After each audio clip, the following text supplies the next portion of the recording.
प्यारे विद्यार्थियों, आज कार्ल मार्क्स की प्रमुख रचनाओं के बारे में चर्चा की जाएगी। जैसा कि मैंने पूर्व व्याख्यान में कार्ल मार्क्स के जीवन परिचय के बारे में विस्तार से आपके साथ चर्चा की है। आज कार्ल मार्क्स की रचनाओं के बारे में चर्चा करेंगे। कार्ल मार्क्स एक गहन अध्येता और विचारक के रूप में जाना जाता है। उनके अधिकांश विचार विभिन्न लेखों तथा पत्रों के रूप में हैं। उनके नाम से प्रकाशित होने वाली पुस्तकों को भी पांडुलिपि का रूप देने में उनके मित्र एंगल्स का प्रमुख योगदान रहा। मार्क्स की प्रमुख रचनाएं इस प्रकार हैं। मार्क्स की प्रथम और सबसे महत्वपूर्ण रचना द होली फैमिली, जिसका प्रकाशन 1845 में हुआ। इस पुस्तक में मार्क्स ने हीगल के विचारों पर विस्तार से प्रकाश डाला है। पुस्तक को द होली फैमिली नाम इसलिए दिया कि मार्क्स ने हीगलवादी विचारधारा से प्रभावित लोगों को एक पवित्र परिवार मानते हुए उसमें हीगल के प्रति उनके अनुयायियों के विचारों की स्पष्ट किया है।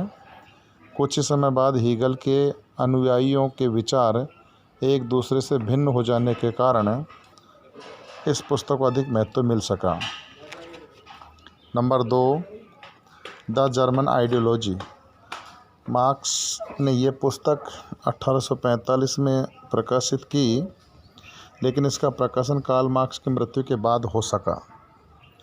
इस पुस्तक में मार्क्स के दर्शन, राजनीति तथा अर्थशास्त्र के बारे में अपने उग्र सुधारवादी विचारों को स्पष्ट किया है। पुस्तक में जहां एक ओर मार्क्स ने जर्मन दार्शनिकों के विचारों का मूल्यांकन किया, वहीं दूसरी ओर हीगल के विचारों के प्रति अपनी असहमति स्पष्ट की। इसी पुस्तक में उन्होंने पहली बार द्वंद्वात्मक भौतिकवाद तथा ऐतिहासिक भौतिकवाद की रूपरेखा प्रस्तुत की। Number 3, the misery of philosophy. Marks से पहले प्रोदो की पुस्तक द फिलॉसफी ऑफ मिजरी एक बहुचर्चित पुस्तक थी, जिसमें प्रोदो ने मजदूर वर्ग के कष्टों तथा उनकी दुर्दशा के कारणों का विश्लेषण किया। इस पुस्तक में प्रोदो ने सत्ता को समाज की आवश्यकता अर्थात आवश्यक बुराई के रूप में स्पष्ट किया।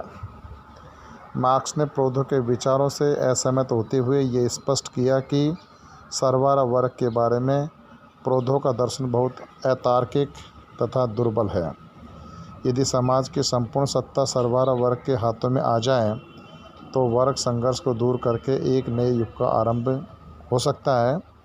इसी पुस्तक में मार्क्स ने पूंजीवादी व्यवस्था के दोषों तथा इस व्यवस्था में श्रमिकों के वास्तविक कष्टों को विस्तार से स्पष्ट किया।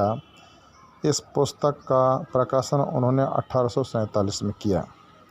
Number 4, the communist manifesto.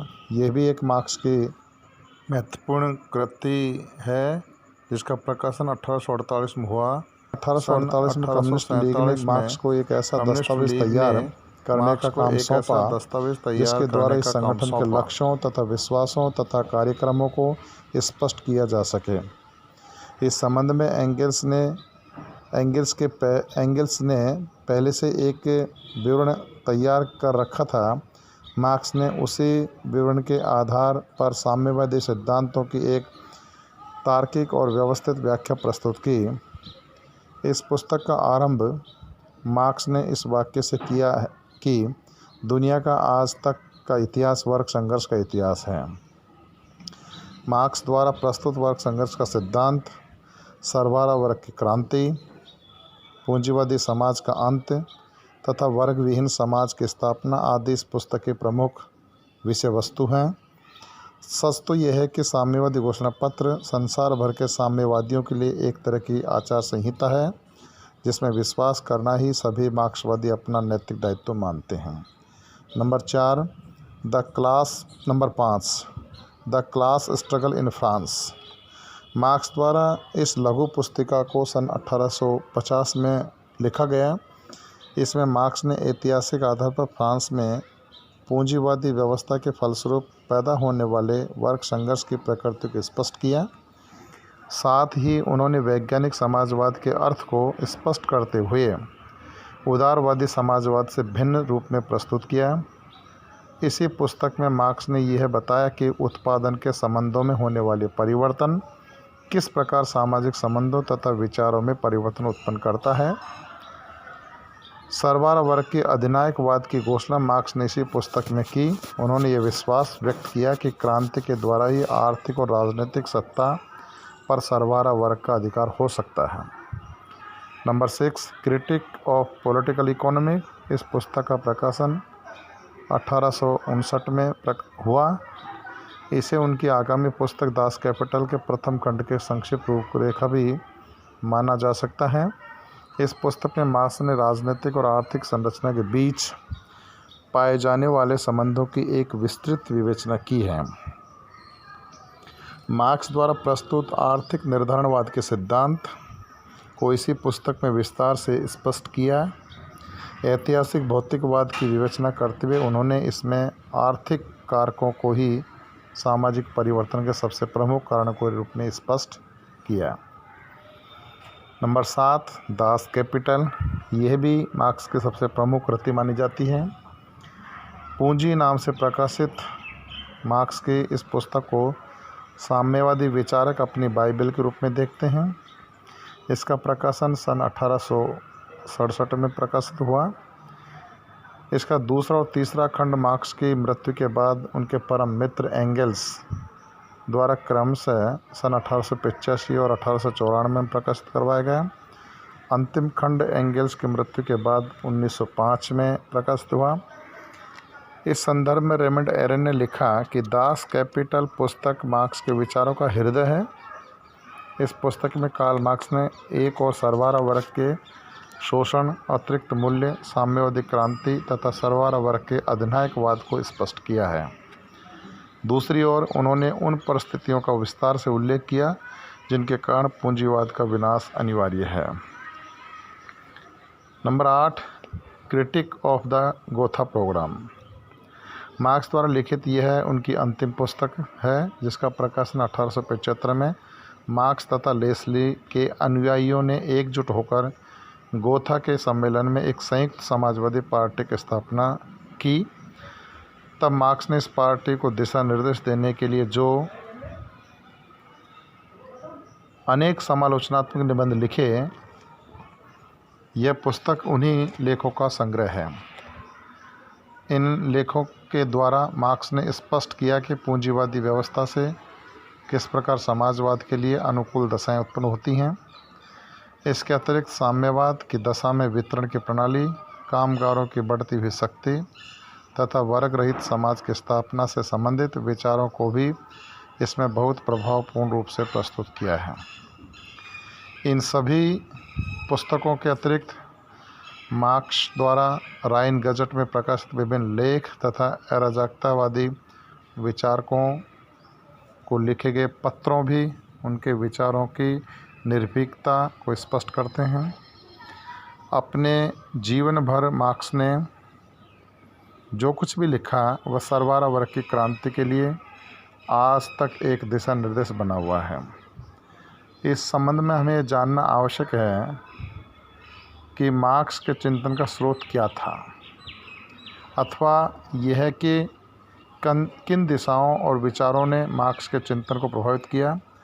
Marks के चिंतन में धर्म विरोधी विचार जर्मनी की उन दशाओं से प्रभावित थे जिनमें धार्मिक आधार पर यहूदी लोगों को विभिन्न आर्थिक और नागरिक अधिकारों से वंचित कर दिया गया था। यहूदियों के शोषण के कारण ही मार्क्स के पिता को अपना धर्म छोड़कर ईसाई धर्म ग्रहण करना पड़ा। यूरोप की तत्कालीन दशाओं जैसे औद्योगिक क्रांति तथा फ्रांस की क्रांति ने भी मार्क्स को प्रभावित किया। 19वीं शताब्दी के आरंभ से यूरोप में उद्योगों तथा तेज़ी से विकास होने के कारण पूंजीवादी व्यवस्था विकसित होने लगी। मशीनों द्वारा उत्पादन होने से दस्तकार, किसानों और श्रमिकों की दशा बिगड़ने लगी। श्रमिक वर्ग द्वारा संपूर्ण उत्पादन के बाद भी उन्हें अपने श्रम का कोई प्रतिफल नहीं मिल पाया था। पूंजीपतियों की मनोवृत्तियाँ पुराने सामंत वर्ग की ही तरह थी।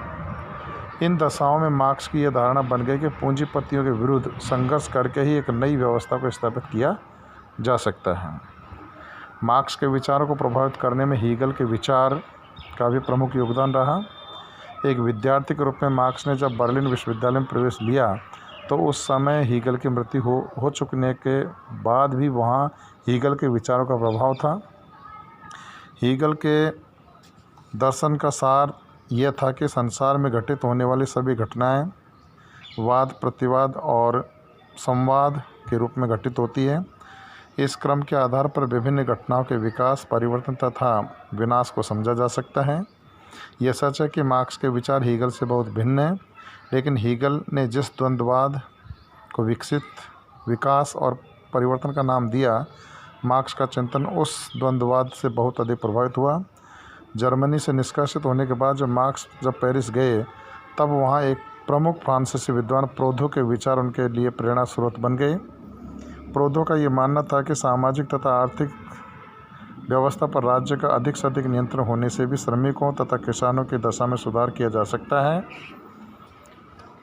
तो प्यारे विद्यार्थियों, इस प्रकार मार्क्स पर इन विचारों का प्रभाव तो पड़ा, लेकिन उन्होंने बाद में राज्य के नियंत्रण की जगह सर्वहारा वर्ग के आधिपत्य के आधार पर वर्ग संघर्ष को समाप्त करने पर बल दिया। अंत में इंग्लैंड के समाजवादी का प्रमुख भी अंत में कहा जा सकता है कि कार्ल मार्क्स के प्रमुख रचनाओं के बारे में कि इंग्लैंड के समाजवादियों का प्रभाव भी मार्क्स का चिंतन का दृढ़ आधार बना। उस समय इंग्लैंड में रॉबर्ट ओवन, एडम स्मिथ, रिकार्डो तथा थॉम्पसन आदि ऐसे विद्वान थे जो संपत्ति के समान वितरण की आवाज़ उठाकर श्रमिकों और किसानों की दशा में सुधार करने का प्रयत्न कर रहे थे। रिकार्डो का विचार था कि लाभ और मजदूरी परस्पर विरोधी हैं। जैसे जैसे पूंजीपतियों में अधिक लाभ प्राप्त करने की इच्छा बढ़ती जाती है, वे श्रमिकों को कम से कम मजदूरी देने का प्रयत्न करने लगे। थॉम्सन ने श्रमिकों को प्राप्त होने वाले श्रम मूल्य संबंधी विचार प्रस्तुत किए।